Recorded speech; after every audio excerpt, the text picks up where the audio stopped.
At the beginning of the story, we see an American football match where a man named Nicky is sitting comfortably with his girlfriend Jess in the VIP stands. The match is going on, but Nicky is more focused on the crowd than on the game. He notices a beautiful girl getting up from her seat and leaving. At that moment, a mischievous idea comes to his mind. He makes a small bet with Jess, saying, "Let's see how many people look back at that girl." One of the men sitting nearby, Lee Yuan, says he also wants to join the bet, and Nicky agrees. Everyone jokingly places a $10 bet and starts counting. When the girl leaves the stand, the final count shows that 7 people looked back at her. In this bet, Jess had guessed the closest number, so she won. Lee Yuan gives her the money without hesitation, and then suggests starting the next round. This time, the bet is about who will commit the next foul. Jess drops out, saying she doesn't know much about the game, but Nicky jumps in and places a $1,000 bet. As soon as the whistle blows, the referee signals a foul, and it turns out to be the team Nicky had bet on. He wins, and puts the money in his pocket. Even after losing, Lee Yuan gets more excited and says, "Let's place a $5,000 bet this time." Now the question is whether the player will pass the ball or run with it. Nicky hesitates a little at betting $5,000, but finally agrees. Lee Yuan guesses that the player will run, and Nicky says he will pass.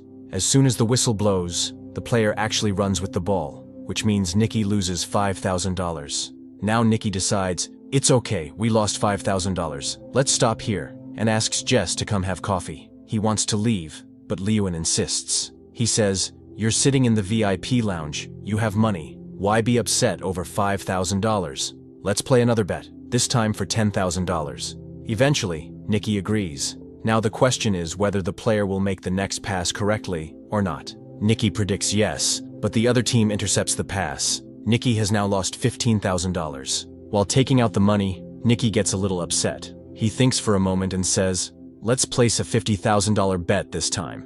Jess is shocked to hear this, but Nicky looks angry. At this point, luck is not on his side. He loses the next bet again, and has to give away another $50,000. Now Jess urges him to stop immediately, but Nicky's anger and ego take over. Without thinking, he places the next bet of $100,000. Lee Yuan laughs and teases him, saying, "Do you even have that much money?" Nicky silently throws a whole bundle of cash on the table. Seeing this, Lee Yuan also gets excited.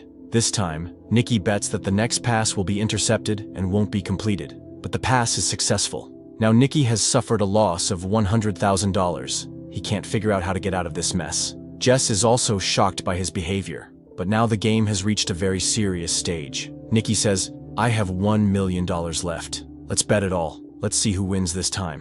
The final decision will be made by playing cards. Since Lee Yuan has been winning continuously, he's now going crazy with excitement. He starts looking at Nicky like an ATM machine. Lee Yuan draws his card. It's a 5 of clubs. Now Nicky just has to draw a card higher than 5. His chances of winning are very high. Nicky picks up a card and flips it over with great confidence, but it's the 3 of hearts. Seeing this, Jess immediately fell off her chair. When Nicky started the game, he only intended to bet $10, but now, he had lost more than $1 million.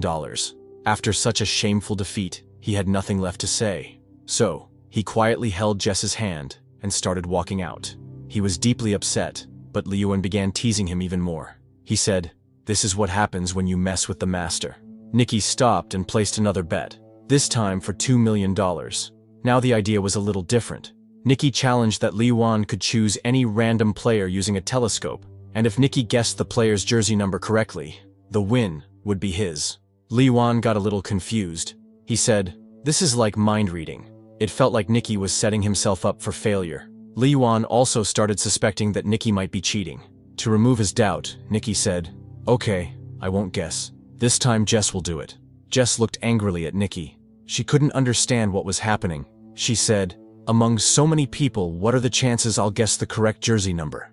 Saying this, she tried to leave, but Lee Yuan's security guard stopped her, and a small fight broke out between them. Jess calmed herself down a little. Nicky told her to just look around the ground and say whichever number felt like her own. Lee Yuan picked up the binoculars and chose a player. Then Jess took the binoculars and scanned the entire field. She could see jersey numbers everywhere. How could she guess? Then her eyes fell on a familiar face, and she remembered Nicky's words, that she should choose the number that felt like her own. Their friend Farhad was wearing jersey number 55. Jess understood that this was all part of Nicky's plan. She said, "Number 55, and it was the correct answer. Liwan was stunned. Jess also started wondering how Nikki had known Liwan would choose that number, but at that moment, it didn't matter. They had already won the bet. Both of them made a $1 million profit and got back all the lost money. They left the stadium with 2 big bags full of cash. In the car, Nikki told Jess that everything had been part of their plan. They had been tracking Liwan for a long time. Liwan was well known in high society for his bad gambling habits. He would jump at any bet placed in front of him. Nikki's team had planned the entire setup. As soon as Liwan stepped out of his hotel room, the number 55 was planted in his subconscious mind. The number 55 was written on the label pin of the security guard. The same number appeared on signboards along the road to the stadium. They didn't just show him the number, they made him hear it too. While coming to watch the match, a song had been played in Liwan's car that repeated the number 55 again and again. That number was said 124 times in the song, which kept pulling Liwan's attention toward it. He had even been shown a photo of Farhad, which helped build a visual memory. So, when Liwan looked through the binoculars, his mind naturally went toward the number 55, and Jess said 55 as soon as she saw Farhad. Jess had not been told anything in advance, so her expressions would stay natural during the entire game. This way, no one would suspect her. After hearing everything, Jess was completely impressed with Nikki. After this, the story takes us a few days back. Just a few days earlier, Nikki was lying on a bed in a room with Jess beside him, and a man was pointing a gun at his head. Jess was sitting next to him, someone he had met only recently. It was clear that someone had trapped Nikki, but there was no sign of fear on his face. He calmly said, "I don't have a single penny. If you want to shoot, then shoot." The man with the gun looked at Nikki's reaction and quickly realized this man was clever, even more cunning than them. And his guess was absolutely right. Nikki was a master con artist who pulled off petty thefts with great skill. Jess had brought Nikki to that room by tricking him, but Nikki saw a natural talent in her. At that time, Jess didn't understand anything. When the man with the gun left, Nikki told Jess, "You have a gift. If you polish this ability to trick people, you can live a very comfortable life." Nikki said, "This is our family business. My father, his father, they were all con men. We're cheats by blood. Every trick, every move is a game to us."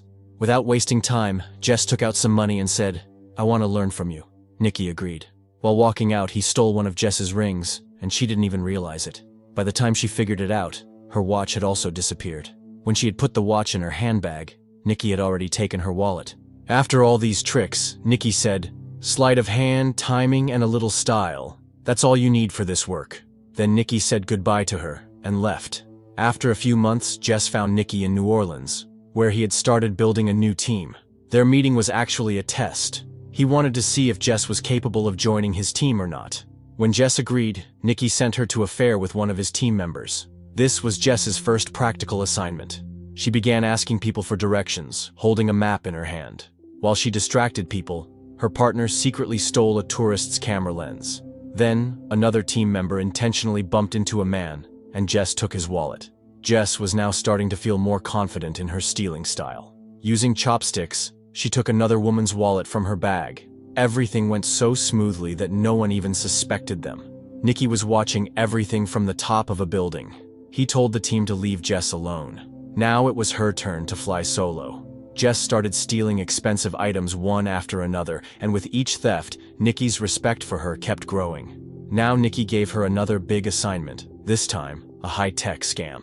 With the help of special lenses, they could see other players' cards and beat them easily. There was also a system for stealing credit cards.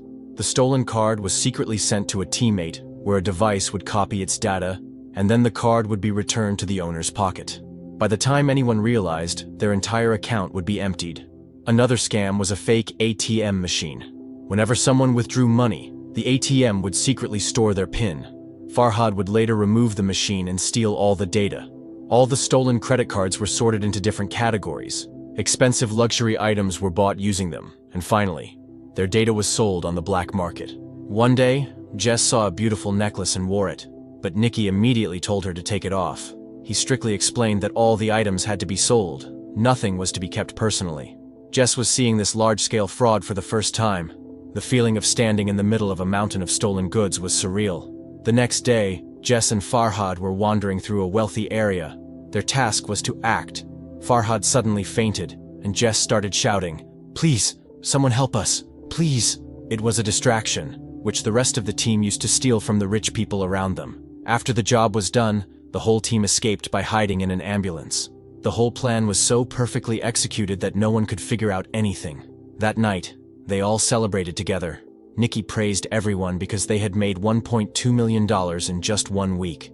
The next day, all the team members were preparing to go their separate ways.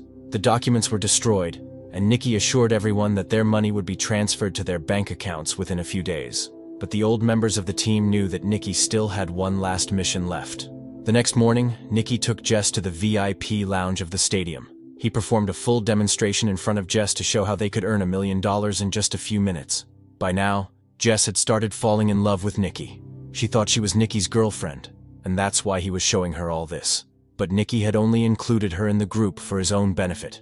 When everything was over, Nikki gave her $80,000 in cash and finally said goodbye. Jess looked at him with tears in her eyes. Her heart was broken because she had fallen in love with Nikki. At the same time, she also felt that $80,000 was too little, because Nikki had just earned $1 million. But in Nikki's world, there was no place for emotions. Jess had now seen his true colors. Nearly 3 years later, a race car pulls into a service station, and we see Nikki again. There was tiredness in his eyes, and it was written all over his face that he was running out of money. During lunch, he met with George, the owner of a race car team. George's research team had developed a new algorithm called EXR, but he wanted to improve it to increase his chances of winning. So he hired Nikki. The plan was simple. Nikki would pretend to be their chief engineer. Then, they would stage a fake fight between George and Nikki so that other teams would fall into their trap. After that, Nikki would sell a fake version of EXR to the rival team, while George's team would use the real system and easily win. As part of the deal, Nikki was supposed to receive €1 million for the job, and the money he earned by selling the fake system would also be his. Nikki thought this job was a joke. He could have done such a scam even in his sleep, but George's butler didn't trust him at all. He directly threatened Nikki and said, "If you do anything wrong, I'll shoot you right in the chest." Nikki wore a tuxedo and left to attend a party that evening. The plan between Nikki and George was to stage a fake fight in front of the crowd, but their plan completely fell apart when Jess appeared, walking down the stairs in a red dress. She went straight to hug George. Seeing this, Nikki's eyes filled with anger. His mind went blank. He hadn't seen Jess in 3 years, and now she was with someone else, and that too, with the man who had hired Nikki. Jess calmly walked up to Nikki and told him that she was no longer a con artist, and whatever had happened 3 years ago didn't matter anymore. She also said that George didn't know anything about their past relationship, and it would be best to keep it that way. Hearing this, Nikki got furious. He picked up a glass of vodka and drank it in one go. Earlier, he had planned to act like he was angry, but now, he truly was. The fight with George in front of everyone was no longer a drama, it was real. Their fight caught the attention of the rival racing team, just as planned. Soon, security came and threw Nikki out of the party. But now, he had the business card of the rival team in his hand. The next morning, Nikki met the owner of the McLaren team. He spoke directly, saying, "I want to sell you the EXR system. It will cost €3 million. The team owner had no shortage of money, so there was no need to bargain. He immediately tested the system on the track, and when he saw the results, his face lit up.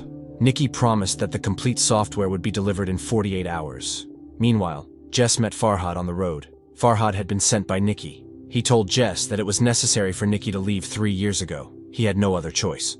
Farhad also said that Nikki still loved her. Then he handed Jess a box, which had the same necklace that Jess had once liked. Whether it was real or fake didn't matter.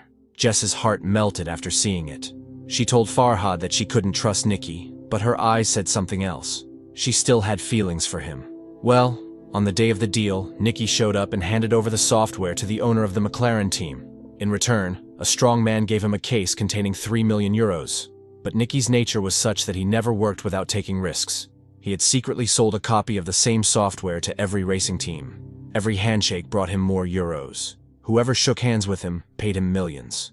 Until the race began, no one had any idea that every team had been sold the exact same EXR system. That night, instead of running away, Nikki messaged Jess saying that if she came in time, they could escape together. Nikki waited, but no one came. Just when he gave up and turned to leave, Jess appeared. But it was too late to run, because at that moment, the same strong man who had given him €3 million on behalf of the McLaren team showed up in front of Nikki. In reality, he was George's man. He had found out the truth, that Nicky had sold the original software instead of the fake one. He didn't care about the 1 million euros. Now he wore his full racing gear and intentionally crashed into Nicky's car. After a terrible accident, both Nicky and Jess were captured.